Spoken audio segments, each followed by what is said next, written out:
मानव जीवन एक सतत प्रक्रिया है। व्यक्ति का जीवन काल वंशानुक्रम, शारीरिक गठन तथा स्वास्थ्य, लिंग, सामाजिक आर्थिक स्थिति, बुद्धि, वैवाहिक स्थिति एवं यहाँ तक कि व्यवसाय आदि जैसे कारकों पर निर्भर करता है। मानव जीवन काल को विभिन्न अवस्थाओं में विभाजित किया गया है।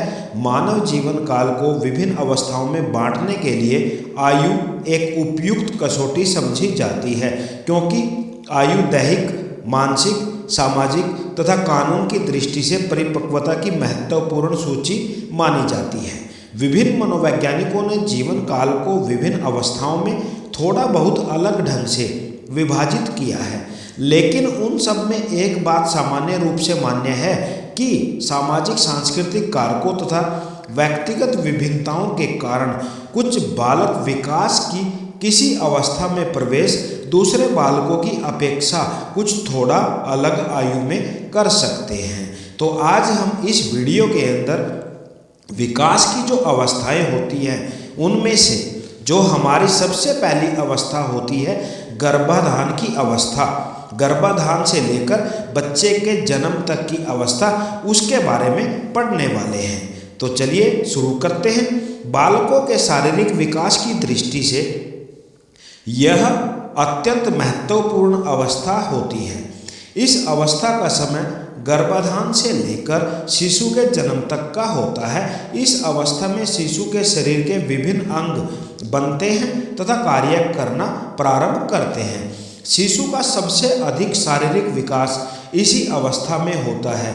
वह एक अत्यंत सूक्ष्म कोश से एक पूर्ण लेकिन लघु मानव का रूप धारण करता है। यह विकास गर्भाधान के समय से 11 मिलियन बार अधिक होता है, जो विकास की किसी भी अन्य अवस्था से कहीं ज़्यादा अधिक होता है। इस अवस्था की सामान्य अवधि 280 दिन अथवा 38 सप्ताह होती है। इस अवस्था में सिर का विकास सबसे अधिक होता है। जन्म के समय सिर का भार शिशु के पूरे भार का 1/4 होता है।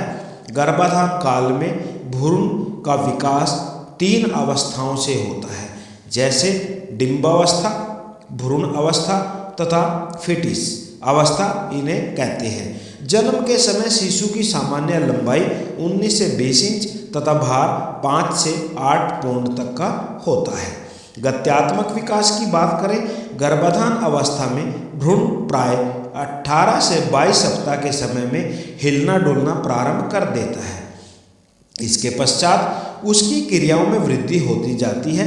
भ्रूणावस्था के 9वें मास में जब शिशु जन्म लेने की तैयारी में मां के श्रोणि क्षेत्र की ओर आने लगता है तथा सिर नीचे की ओर की स्थिति लेता है, तब उसकी क्रियाओं में मंदता आ जाती है।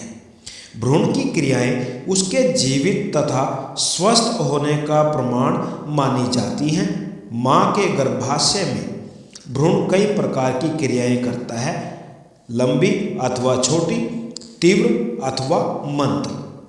संवेगों के उद्गम का प्रारंभ मनोवैज्ञानिक अंतराग उद्दीपन से मानते हैं, जो गर्भाधान की अवस्था में नहीं होता। संवेगों का अनुभव तथा इनके प्रति अनुक्रिया किसी उत्तेजक तथा उसकी तीव्रता पर निर्भर करती है। भ्रूण इस प्रकार के उत्तेजकों का सामना नहीं करता। वास्तविक अर्थों में संवेगों की अनुभूति तथा उनसे संबंधित व्यवहार जन्म पश्चात जीवन के घटक हैं।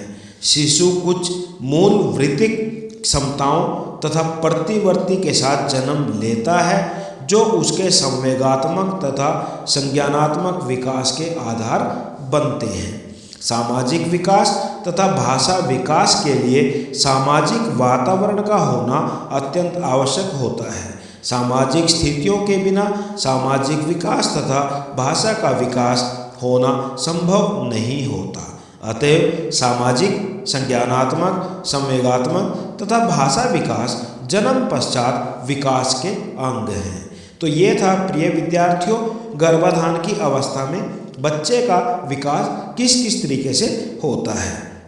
उसके बाद जन्म से प्रथम 2 सप्ताह यानी नव जन्म काल, इन्फेंसी पीरियड, इसको हम नेक्स्ट वीडियो के अंदर करने वाले हैं। वीडियो पसंद आए लाइक कर देना, शेयर कर देना। धन्यवाद।